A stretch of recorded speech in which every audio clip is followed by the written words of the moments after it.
নমস্কাৰ এতিয়া বাতৰিলৈ আপোনাক স্বাগতম ষ্টুডিঅ'ত মই প্ৰাঞ্চল বিজেপিক ৰুধিবলৈ পুনৰ একত্ৰিত হোৱাৰ আহ্বান অখিল গগৈৰ আসু আৰু এজেৱাইচিপি একত্ৰিত হোৱাৰ কথা নোকোৱাত আশ্চৰ্য প্ৰকাশ আৰু বিশেষকৈ আচৰিত হৈছো এজেৱাইচিপিৰ ভূমিকাত এই বুলিও মন্তব্য কৰিছে অখিল গগৈয়ে কোনোবাই যদি বিজেপিক ৱাক অভাৰ দিব বিচাৰিছে নাজানো কিহতীয়া মন্তব্যবোৰ এনেকৈ হৈছে নিজে নিৰ্বাচন খেলা সন্দৰ্ভত মুখ খুলিছে অখিলে নিৰ্বাচন খেলিবলৈ মাতৃ পত্নী পুত্ৰ তথা দলৰ অনুমতি ল'ব লাগিব বুলি তেওঁ মন্তব্য প্ৰকাশ কৰিছে ভাৰতীয় জনতা পাৰ্টিক ৰুধিবলৈ পুনৰ একত্ৰিত হোৱাৰ আহ্বান অখিল গগৈৰ আসু আৰু এজেৱাইচিপিয়ে একত্ৰিত হোৱাৰ কথা নোকোৱাত আশ্চৰ্য প্ৰকাশ কৰিছে অখিল গগৈয়ে কৈছে যে বিশেষকৈ আচৰিত হৈছো এজেৱাইচিপিৰ ভূমিকাত কোনোবাই যদি বিজেপিক ৱাক অভাৰ দিব বিচাৰিছে সেয়া নাজানো শেহতীয়া মন্তব্যবোৰ এনেকুৱাই হৈছে নিজে নিৰ্বাচন খেলা সন্দৰ্ভত মুখ খুলিছে অখিলে নিৰ্বাচন খেলিবলৈ মাতৃ পত্নী পুত্ৰ তথা দলৰ অনুমতি ল'ব লাগিব বুলি তেওঁ মন্তব্য প্ৰকাশ কৰিছে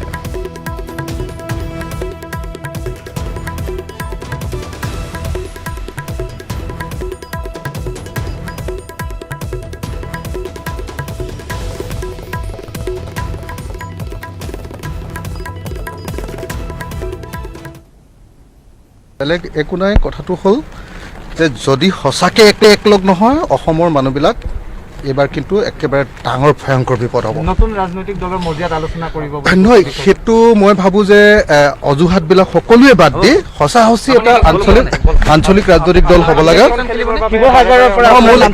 মোলৈ চিঠি পঠিয়াইছে কিন্তু এতিয়ালৈকে মই বিবেচনা কৰা নাই মানে মই ইলেকশ্যন খেলাটো ইম্পৰ্টেণ্ট নহয় জাতিটোক এইবাৰ আমি বচাব পাৰিম নে নাই নহলে কিন্তু এটা কথা মনত ৰাখিব সাম্প্ৰদায়িক ফেচিবাদক কেৱল জাতীয়তাবাদেহে এতিয়া মানে প্ৰতিহত কৰিব পাৰিব সেইকাৰণে মই বাৰম্বাৰ কৈছোঁ যে সকলো ঐক্যবদ্ধ হ'ব লাগে কিন্তু মানুহবিলাকৰ কথাবিলাক আপোনালোকে দেখিছে বেকাবেকি যদি সঁচাকৈ বিজেপিক যদি কোনোবাই ৱাক অভাৰ দিব খুজিছে সেইটো বেলেগ কথা বিজেপিক যদি জিকাই পঠিয়াব খুজিছে তেতিয়াহ'লে 10টা দল কৰক কিন্তু যদি বিজেপিক প্ৰতিহত কৰিব লাগে আমি সকলো একলগ হ'ব লাগিব আৰু সকলো অজুহাত এৰি দিব লাগিব আৰু আপোনালোকক মই এটা কথা কওঁ কোনোবাই কৈ আছে যে মতাদৰ্শৰ প্ৰশ্ন কোনোবাই কৈ আছে যে কৰ্মপন্থা এটা ৰাজনৈতিক দল হ'লেতো এখন সংবিধান আৰু এখন কৰ্মসূচী থাকিব তাতে মতাদৰ্শটোৰ কথা লিখা থাকিব আৰু তাতে কৰ্মসূচীখনতে গোটেই কৰ্মপন্থাটো লিখা থাকিব গতিকে সকলোকে আসু এজেৱাইচিপি KMSA সকলো জনগোষ্ঠীয় সংগঠন সকলো আঞ্চলিক দল সকলো একলগ হ'ব লাগিব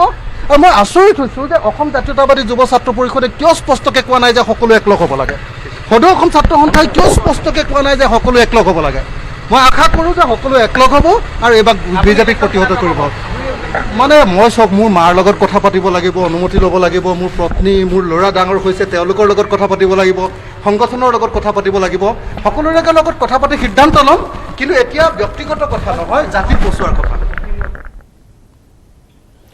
বাগজানৰ জুয়ে পুনৰ প্ৰাণ ল'লে এজন সুন্দৰ সুঠাম যুৱকৰ বুধবাৰে বাগজানৰ অভিশপ্ত তৈলখাদত কৰুণ মৃত্যুক সাৱটি ল'লে 25 বছৰীয়া ছিনিয়ৰ ইলেক্ট্ৰিকেল ইঞ্জিনিয়াৰ অৰ্ণৱ কিশোৰ বৰদলৈয়ে তৈলখাদত বিস্ফোৰণৰ পিছত 100 দিনৰো অধিক জুই জ্বলি থকা 5 নম্বৰ BGRত কৰ্মৰত অৱস্থাতেই বিদ্যুৎস্পৃষ্ট হৈ মৃত্যুক সাৱটি ল'লে অৰ্ণৱে ঘটনাৰ লগে লগে অৰ্ণৱক প্ৰথমে তিনিচুকীয়া অসামৰিক চিকিৎসালয়লৈ নিয়া হয় আৰু পিছত AMCHলৈ প্ৰেৰণ কৰা হয় যদিও ইতিমধ্যে মৃত্যু ঘটিছিল হাঁহিমুখীয়া অভিযন্তাজনৰ যুৱ অভিযন্তাগৰাকীৰ ঘৰ যোৰহাটৰ তিতাবৰত এই ঘটনাৰ পিছতেই সমগ্ৰ বাগজান আৰু তিতাবৰত শোকাকুল পৰিৱেশৰ সৃষ্টি হৈছে এপিনে 100 দিন পিছতো জুই নিৰ্বাপন হোৱা নাই আনপিনে অৰ্ণৱৰ কৰুণ মৃত্যু উল্লেখযোগ্য যে এই বাগজান কান্তই বৰ্তমানলৈ প্ৰাণ ল'লে 3জনৰ জুন মাহত দুৰ্ঘটনাৰ সময়ত প্ৰাণ গৈছিল অইলৰ কৰ্মচাৰী দুৰ্লভ গগৈ আৰু তিশেশ্বৰ গোহাঁইৰ আনহাতে দুৰ্ঘটনাগ্ৰস্ত হৈ আহত হৈছিল বিদেশী বিশেষজ্ঞসহ 6জনকৈ লোক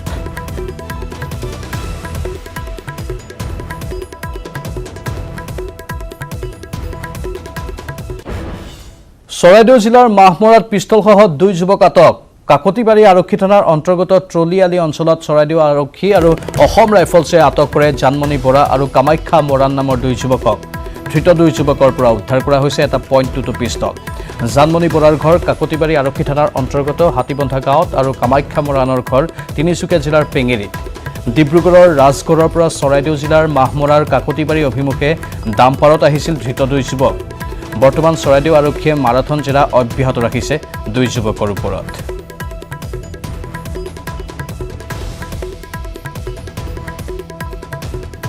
টলিআলিৰ ওচৰত কাকতিবাৰী থানাৰ অন্তৰ্গত টলিআলিৰ ওচৰত আমি গাড়ী চেক কৰি থাকোঁতে এখন ডাম্পাৰত দুজন ল'ৰাক কৰায়ত্ব কৰা হ'ল সেই ল'ৰা দুজন এজন হ'ল অজিত বৰা ওৰফে জোনমণি বৰা, অন্যজন হ'ল কামাখ্যা মৰাণ।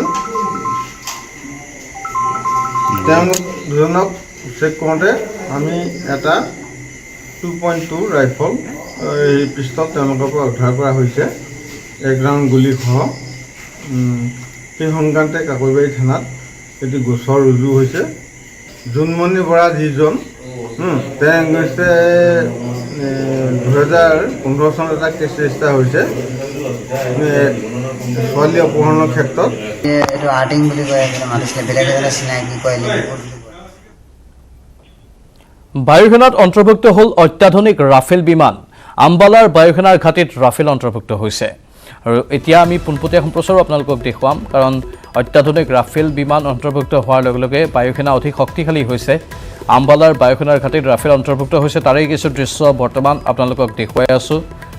সমৰসজ্জা ইতিমধ্যে সাজু কৰা হৈছে। সমৰসজ্জা ভাৰতৰ তৰফৰ পৰা বিশেষকৈ আগন্তুক দিনসমূহত যিকোনো পৰিস্থিতিৰ উদ্ভৱ হ'লেই সেই পৰিস্থিতিৰ মোকাবিলা কৰিবৰ বাবেই ভাৰত এনেধৰণে সাজু হোৱা দেখা গৈছে। আৰু অৱশেষত বায়ুসেনাত অন্তৰ্ভুক্ত হৈছে অত্যাধুনিক ৰাফেল বিমান। ইয়াৰ পোনপটীয়া সম্প্ৰচাৰ।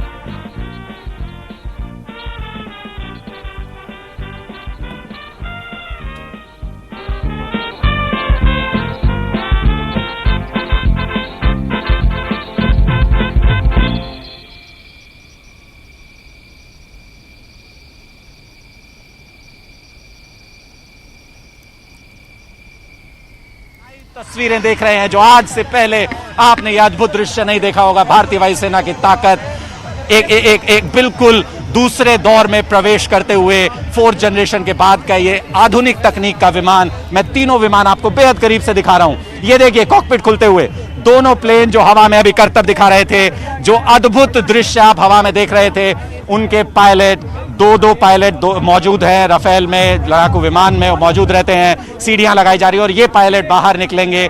इनको भी सैल्यूट किया जाना चाहिए कि किस तरीके से भारत की बढ़ती हुई वायुसेना की ताकत के ये उसके निगहबान बने, उसके गवाह बने, और किस तरीके से हवा में इन्होंने दिखाया कि बेशक राफेल विमान को फ्रांस से खरीदा है भारत ने, लेकिन भारतीय वायुसेना ने अपना लिया है इसको इस तरीके से जैसे भारतीय वायुसेना का हमेशा से हिस्सा रहा हो। और वो दृश्य आपने आसमान में देखे कि क्या कुछ नहीं हमारे पायलट कर सकते इन राफेल जहाज के साथ, इस ताकत के साथ जो राफेल जहाज ने भारतीय वायुसेना को दी है। और आज उसी का ये इतिहास बना है यहाँ पर अंबाला एयरबेस पर, जिसके आप साक्षी हैं, हमारे तमाम दर्शक साक्षी हैं, और हम भी सैल्यूट करते हैं इन तमाम जो वायुसेना के जो पायलट हैं जिन्होंने ये पहले विमान उड़ाए। हम भी इन्हें सैल्यूट करते हुए यहाँ पर भारत की वायुसेना की ताकत बढ़ाने के लिए बधाई देते हैं। जिस कुशल तरीके से, जिस सक्षम तरीके से इन्होंने हवा में राफेल जहाज की कलाबाजी और ताकत दिखाई, वो अपने आप में अद्भुत है। और ये हवा से वापस जमीन पर लौटते हुए भारतीय वायुसेना का आधिकारिक तौर पर हिस्सा बनते हुए इतिहास का हमारे तमाम दर्शक भी हिस्सा बन रहे हैं, जब भारतीय वायुसेना एक नए दौर में प्रवेश कर रही है, जहां चीन भी घबराता है हमारी ताकत से, वायुसेना की ताकत से। ऊपर देखिए स्वागत किस तरीके से इन पायलट्स का जो अभी अभी आए हैं यहाँ पर, इनका स्वागत। वायुसेना भी कोई कमी नहीं छोड़ रही है। वायुसेना अपने नए साथी के वेलकम के लिए कोई कमी नहीं छोड़ रही है। ये हेलीकॉप्टर्स गुजरे हैं ऊपर से इन पायलट्स का अभिवादन करने के लिए, जिन्होंने राफेल जहाज अभी आसमान में उड़ाए, और कुछ इस तरीके से उड़ाए कि दुश्मन भी देखकर चौंक जाएगा, दंग रह जाएगा, घबरा जाएगा।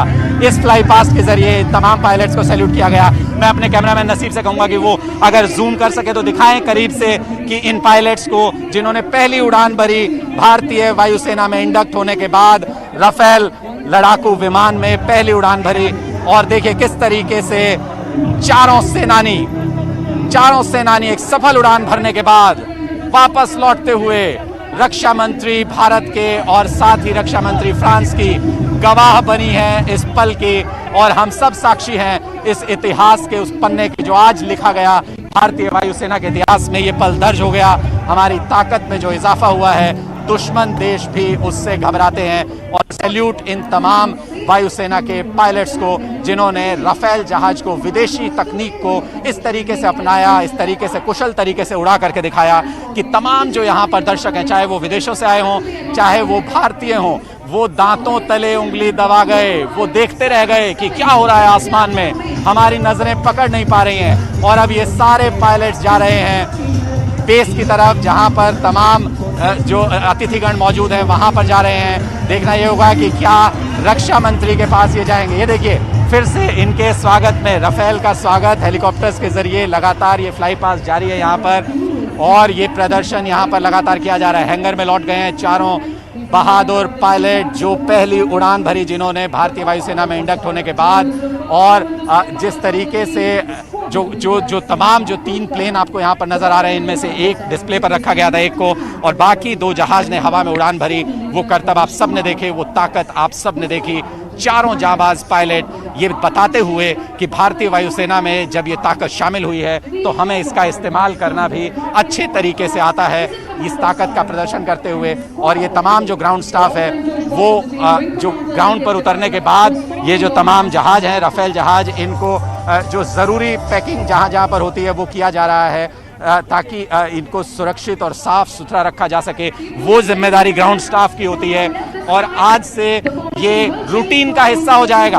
भारतीय पायलट हवा में उड़ान भरा करेंगे, प्रैक्टिस किया करेंगे, भारतीय एयरबेस से उड़ान भरा करेंगे राफेल जहाज में, और आज से ये रूटीन एक्सरसाइज का हिस्सा हो जाएगा भारतीय वायुसेना की राफेल जहाज की ताकत। और ये देखिए ये जो 3 प्लेन नीचे खड़े हैं आसमान में, हेलीकॉप्टर आसमान में फॉर्मेशन बनाकर हेलीकॉप्टर उनका स्वागत कर रहे हैं भारतीय वायुसेना में। अद्भुत दृश्य है, हमने बहुत सारे कार्यक्रम देखे, लेकिन वाकई ये ताकत का और हुनर का जबरदस्त अद्भुत मिश्रण है। अद्भुत क्षमता दिखाते हुए भारतीय पायलट और भारतीय वायुसेना, और दुश्मन को साफ ये मैसेज देते हुए कि अब किसी भी तरीके से निगाह उठाकर देखने की कोशिश न करें हमारी सीमाओं की तरफ। ये लगातार यहाँ पर फ्लाई पास हेलीकॉप्टर्स का जारी है। वो आसमान में एक फॉर्मेशन बना रहे हैं धुआं छोड़ करके। उस फॉर्मेशन में ये देखिए एक और हेलीकॉप्टर गुजरते हुए उसी फ्लाई पास का ये हिस्सा, जो कि लगातार हवा में उड़ान भरते हुए ये बता रहे हैं कि भारतीय वायुसेना में राफेल का साथ देने के लिए उनके बहुत सारे सहयोगी मौजूद हैं। और कितने देखिए ये भी कितने जबरदस्त तरीके से हेलीकॉप्टर उड़ाया जा रहा है, किस एंगल पर उड़ाया जा रहा है वो भी आप देख सकते हैं। यहाँ पर एक पूरा सर्कल बनाते हुए हर हेलीकॉप्टर यहाँ पर बताते हुए कि उनकी क्षमता क्या है, और अपने नए साथी का स्वागत करते हुए ये तमाम फ्लाई पास्ट यहाँ पर चल रहे हैं। ये लगातार जो एक बड़ी सेरेमनी यहाँ पर की जा रही है, ये बताने के लिए कि राफेल आधिकारिक तौर पर भारतीय वायुसेना का हिस्सा हो चुका है, तैयार है किसी भी चुनौती का सामना करने के लिए, तैयार है दुश्मन के दांत खट्टे करने के लिए। এয়া পোনপটীয়া সম্প্ৰচাৰ আমি দেখুৱালোঁ ৰাফেল যুদ্ধ বিমান ভাৰতত অন্তৰ্ভুক্ত হৈছে, ভাৰতীয় বায়ুসেনাত অন্তৰ্ভুক্ত হৈছে। ফ্ৰান্সৰ পৰা ক্ৰয় কৰা হৈছে এই ৰাফেল যুদ্ধ বিমান, আৰু এক নতুন ইতিহাসৰ সূচনা হৈছে। ভাৰতবৰ্ষৰ সামৰিক শক্তি এতিয়া 2-3 গুণ পৰ্যন্ত বৃদ্ধি পাইছে। আমি আকৌ এই পোনপটীয়া সম্প্ৰচাৰ দেখুৱাই আছোঁ।